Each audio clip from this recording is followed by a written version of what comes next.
Olá, alunos de Língua Portuguesa 5. Nós vamos, nesta aula, aprender um pouco mais sobre os elementos essenciais que está inserido nessa parte da gramática que se chama sintaxe ou sintaxe, como vocês queiram chamar. E na aula de hoje vocês vão ver a classificação dos termos essenciais, alguns exercícios. E essa aula eu vou dividir em duas, porque vai ficar muito longa e às vezes o arquivo fica pesado. Então, para que vocês possam visualizar melhor, ou no celular ou no computador, eu vou dividir essa aula em duas, certo? E vou tentar postar ou no YouTube ou no Google Classroom, o que for mais fácil para vocês acessarem.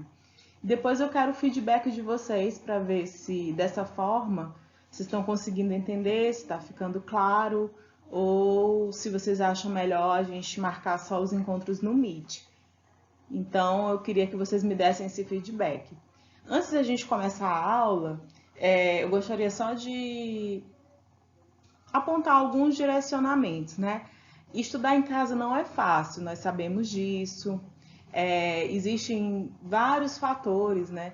A questão da concentração fica diferente, tudo fica diferente. Então, eu gostaria de dar algumas dicas, né? Que vocês possam encontrar um lugar calmo, tranquilo para vocês estudarem. Estipular um horário, 1 hora, 2 horas para vocês responderem as atividades. Existe também uma preocupação com o ambiente em que a gente estuda. Eu sei que nem sempre nas nossas casas a gente tem um ambiente ideal para estudar, barulho. Então eu sei que existem muitas distrações, o celular é um deles. Então eu acho que vocês precisam ter um horário para estudar, um horário para usar o celular, porque senão vai acarretar muitas atividades e vocês não vão conseguir responder. Então, é só umas dicas aí para vocês tentarem se concentrar mais nas aulas. Então, como eu falei, hoje nós vamos iniciar o estudo da sintaxe. Na verdade, como a gente já iniciou, mas vamos recapitular algumas coisas que ficaram de repente perdidas, que vocês não lembrem mais. É como se fosse uma revisão. Como vocês a gente já estudou um pouco sobre já o início da sintaxe, a gente já viu que existem as partes, os principais elementos. Eu vou deixar uma atividade para vocês responderem sobre o poema de Leminski, que se chama O Assassino era o Escriba. Vocês vão ler ou ouvir, vou deixar o link do vídeo para vocês assistirem, ou ouvirem ou lerem esse poema que se chama O Assassino era o Escriba, que diz o seguinte: meu professor de análise sintática era o tipo de sujeito inexistente, um pleonasmo, o principal predicado de sua vida, regular como um paradigma da primeira conjunção. Entre uma oração subordinada e um adjunto adverbial, ele não tinha dúvidas, sempre achava um jeito assindético de nos torturar com um aposto. Casou-se com uma regência. Foi infeliz. Era possessivo como um pronome. E ela era bitransitiva. Tentou ir para os Estados Unidos. Não deu. Acharam um artigo indefinido na sua bagagem. A interjeição do bigode declinava partículas expletivas, conectivos e agentes da passiva o tempo todo. Um dia matei-o com objeto direto na cabeça.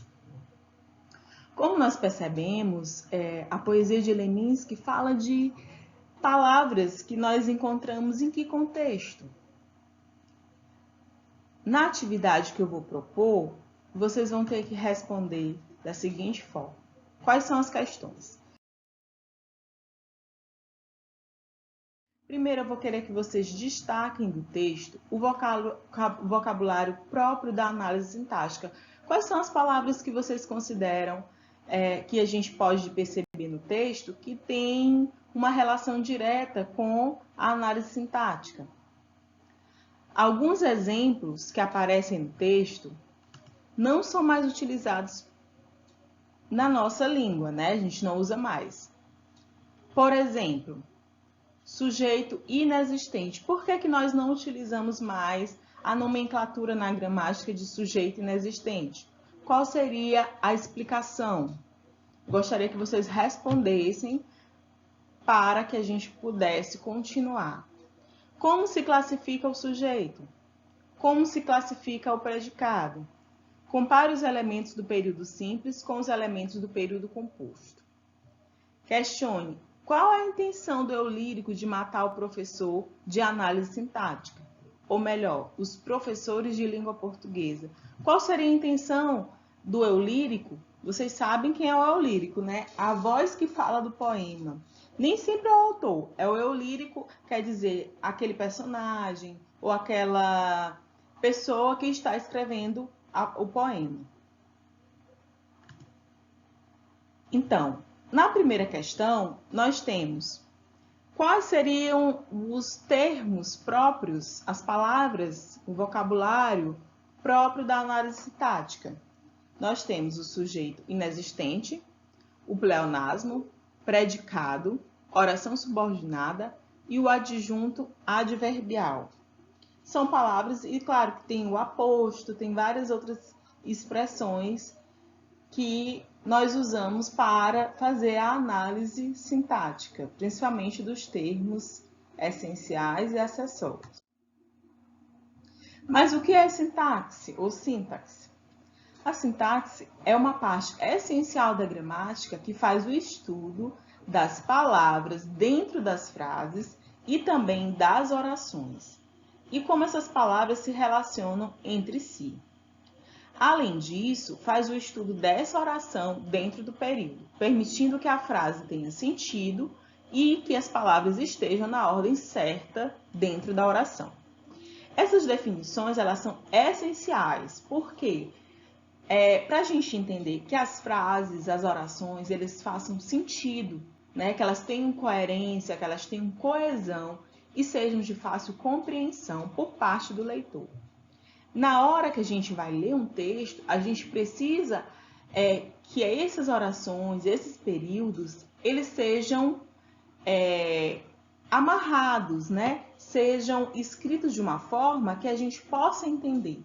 Às vezes a gente lê um texto que não tem muita... esse texto não tem muita coerência. Por quê? Porque a pessoa que produziu esse texto, ela não tem noção do que sejam frases, orações e da conexão entre essas frases, essas orações e esses períodos. Então, por isso que é importante nós, alunos de língua portuguesa, eu me coloco também como aluna porque eu estou sempre também precisando estudar, precisando ler mais, para que eu possa produzir textos que sejam compreensíveis, que as pessoas possam entender o que eu estou escrevendo. Na hora de compor uma ideia, né, e transformar essa ideia em texto, e para que esse texto seja coerente, ou seja, que ele tenha sentido, que ele tenha lógica, porque quando a gente fala em coerência, a gente fala em lógica, a gente também está pensando em como que esse texto vai ser compreendido, porque quando nós escrevemos um texto, nós escrevemos para alguém ler. E esse alguém, ele precisa entender as nossas ideias. Então, para que seja ele conciso e escrito de forma correta, a sintaxe é essencial e precisa ser levada em consideração. Por isso, é importante que a gente estude os termos essenciais, os termos acessórios, porque a produção textual, que no terceiro ano é extremamente importante, porque vocês vão prestar vestibulares, vão participar de seletivos, né, para uma vaga futuramente.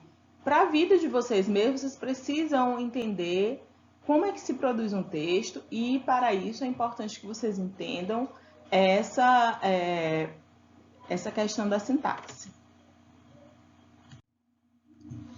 Mas o que seria frase, oração e período? A oração, a frase, geralmente nós entendemos como o quê? Como qualquer enunciado que transmita uma ideia com sentido. A frase não conta com a presença do verbo. Já a oração, quando eu digo assim, choveu, é uma oração, uma frase.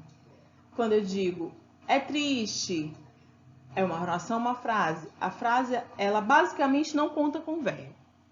Já a oração, ela é uma frase com sentido e que conta com a presença de verbo. É todo e qualquer enunciado que se organiza em torno de um verbo, ou um período. Agora, o período ele pode ser caracterizado como período simples, é aquele que apresenta apenas uma oração, e finalizado por um sinal de pontuação.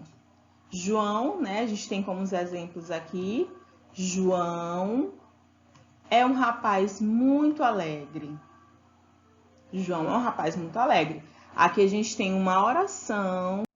Quando nós falamos em termos da oração, nós temos os termos essenciais, os termos acessórios da oração. Hoje, na aula de hoje, nós vamos estudar os termos essenciais da oração. Quais são eles? O sujeito mais o predicado.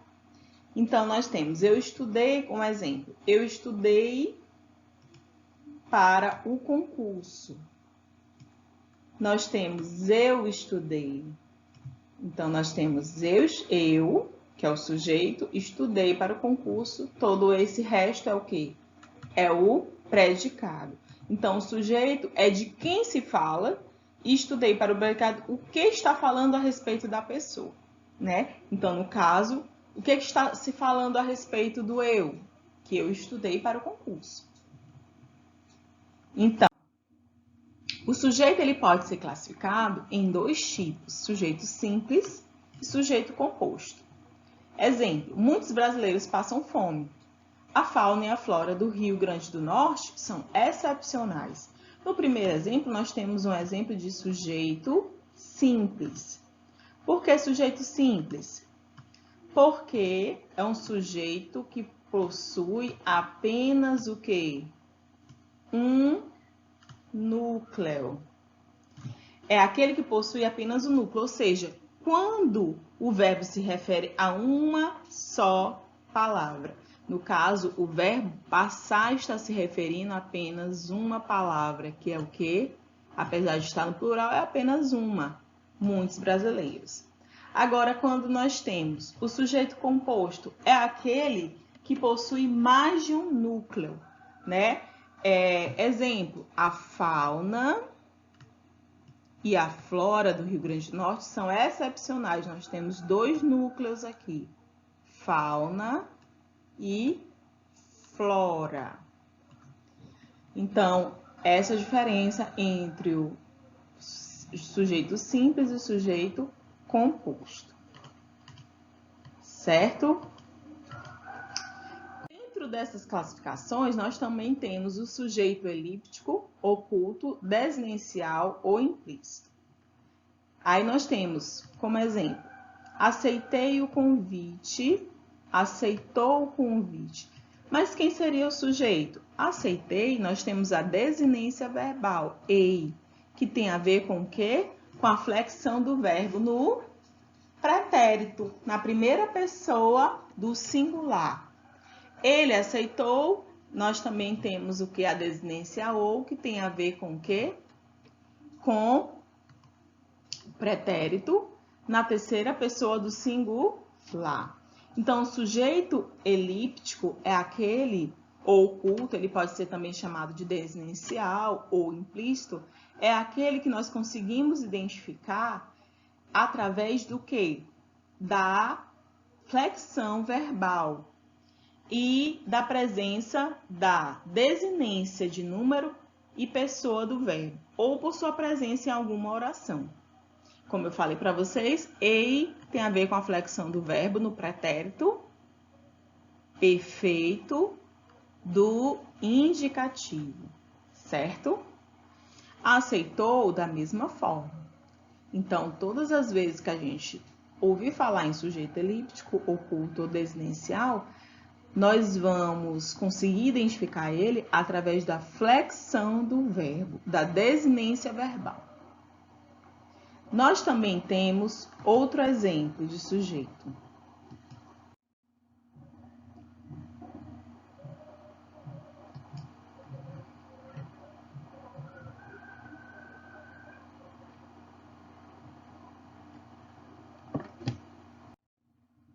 Oração sem sujeito. O que seria oração sem sujeito? A oração sem sujeito, ou sujeito indeterminado, ele diz respeito àqueles no qual não é possível identificar um referente de quem a gente está falando. Ele não é explícito na oração ou no contexto. Quando nós usamos, quando nós sabemos que o sujeito é uma oração sem sujeito, geralmente com verbos que expressam fenômenos da natureza. Então, escureceu, o verbo havia, né, no sentido de existir, o verbo fazer, no sentido de tempo transcorrido, o verbo estar, o verbo ser. Então, esses verbos, ou a terceira pessoa, vende-se, aluga-se com a terceira pessoa, mais a partícula se.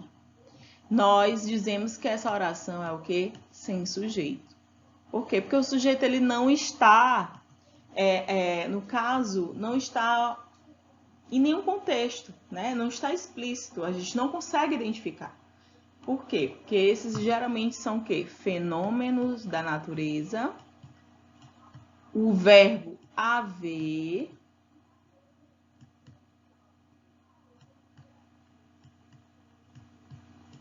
o verbo fazer, como eu disse para vocês, e o verbo estar.